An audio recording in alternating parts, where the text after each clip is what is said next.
Assalamualaikum warahmatullahi wabarakatuh. Shalom, Om Swastiastu, Namo Buddhaya, Salam Kebajikan. Perkenalkan, nama saya Yoga Mar Muhammad, Guru Pendidikan Pancasila dan Kewarganegaraan di SMP Negeri 57 Surabaya.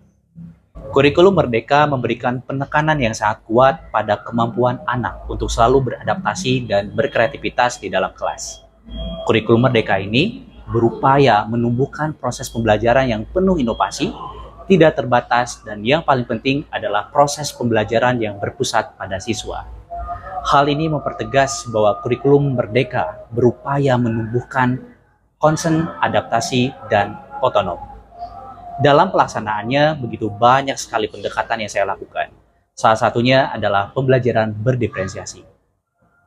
Sebagai guru pendidikan Pancasila dan Kewarganegaraan, secara output perlu peningkatan pembelajaran yang bukan hanya sebatas transfer of knowledge saja, tetapi peningkatan keterampilan dan karakter ABA 21 sesuai profil pelajar Pancasila. Dalam pelaksanaannya, saya sudah merealisasikan di kelas, yaitu kelas 8, tema bab 1 mengenai kronologis lahirnya Pancasila dan penguatan nilai-nilai Pancasila. Dalam pelaksanaannya, bukan hanya kemampuan kognitif yang harus dimiliki seorang anak, tetapi aspek afektif, yaitu penguatan nilai-nilai Pancasila, harus ditanamkan dalam proses pembelajaran. Tentu dalam prosesnya perlu upaya dan strategi dalam mencapai pembelajaran melalui media pembelajaran yang inovatif. Secara tersirat, hal ini menunjukkan bahwa pembelajaran berdiferensiasi menilai secara komprehensif dan memperhatikan terhadap kekuatan atau potensi yang terdapat pada peserta didik itu sendiri. Dari hasil angket menunjukkan bahwa kemampuan awal kelas 8H berada pada predikat tinggi sekitar 70,53%, namun subindikator dalam hal menyerap berbagai pertanyaan pemantik dan kuis masih rendah dalam predikat 45%. Hal ini berpengaruh pada kemampuan mereka dalam memahami pengetahuan awal dan keterampilan dari apa yang akan dipelajari. Hasil angket kelas 8 dalam perkembangan sosial emosionalnya masih dalam predikat level cukup dalam persentase 66,67%. Hal ini menjadi catatan menarik, sekalipun aspek kognitif kelas ini mendapatkan predikat tinggi yaitu 75,6%, tetapi dalam proses berinteraksi, berdiskusi, mereka masih banyak beranggapan belum nyaman dan ragu untuk menyampaikan pendapatnya di dalam kelas. Hanya itu, salah satu yang menjadi perhatian saya dalam penelitian ini adalah hasil laporan rapor pendidikan SMP Negeri 57 Surabaya. Pada tahun 2003 ada kecenderungan penurunan dari dua indikator yang relevan dengan topik praktik baik ini. Yang pertama adalah penurunan dari sisi penguatan karakter, dan yang kedua adalah kualitas pembelajaran. Dalam hal ini berkaitan tentang metode pembelajaran dan dukungan psikologis untuk anak dalam proses pembelajaran. Dari permasalahan yang sudah disebutkan di atas, maka saya menyimpulkan beberapa poin penting untuk menghadapi tantangan tersebut, yaitu mengembangkan pola baru tentang pemberian pertanyaan pemantik dan kuis yang lebih menarik, menyiapkan berbagai sumber bacaan untuk merespon kebutuhan murid, menyiapkan model pembelajaran yang mengintegrasikan kolaboratif social emotional learning, menggunakan media pembelajaran inovatif, menarik, dan pemanfaatan berbagai platform digital, serta menumbuhkan nilai-nilai Pancasila dalam diri peserta didik dengan diintegrasikan pada proses pembelajaran dan penugasan di kelas.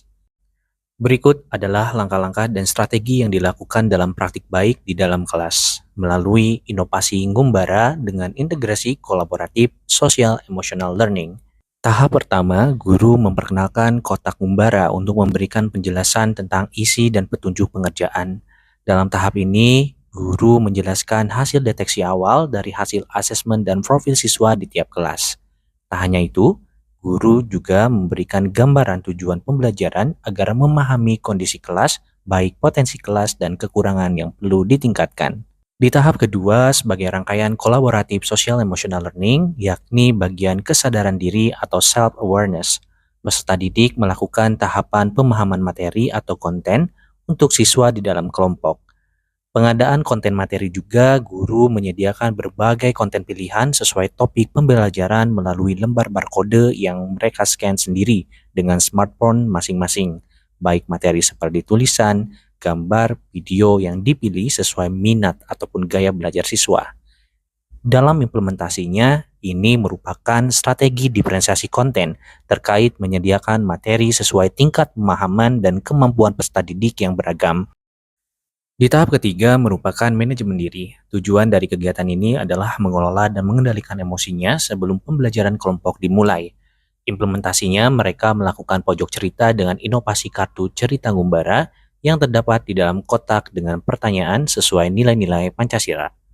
Topik dari pertanyaan ini bisa disesuaikan oleh Bapak Ibu Guru sesuai kebutuhan pembelajaran. Di tahap keempat, siswa bersama kelompoknya memulai kegiatan inti melalui Adventure of Pelajar Pancasila.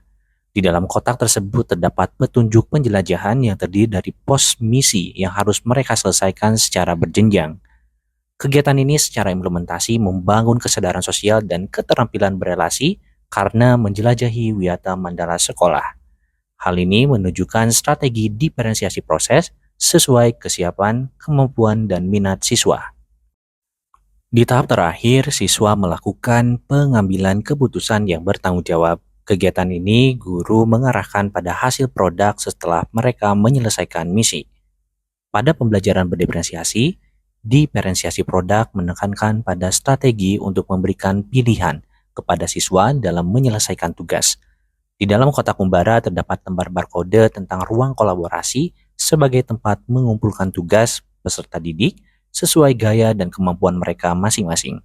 Setelah saya amati secara langsung bahwa faktor keberhasilan proses pembelajaran ini menekankan pada penggunaan media pembelajaran, sumber belajar yang banyak pilihan, serta pemanfaatan berbagai platform digital dalam pengerjaan tugas melalui teknologi yang mereka minati.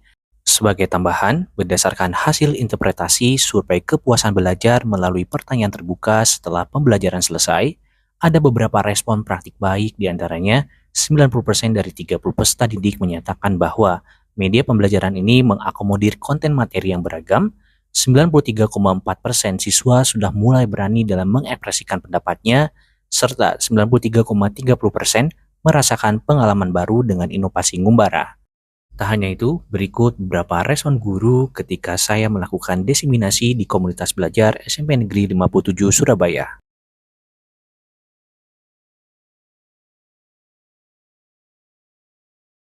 Demikianlah proses pembelajaran berdiferensiasi yang terintegrasi dengan kolaboratif social emotional learning serta inovasi yang telah saya kembangkan di dalam kelas. Semoga ini menjadi sebuah inspirasi dan referensi untuk seluruh guru hebat yang ada di Indonesia. Tetap menjadi pendidik yang selalu berorientasi terhadap siswa.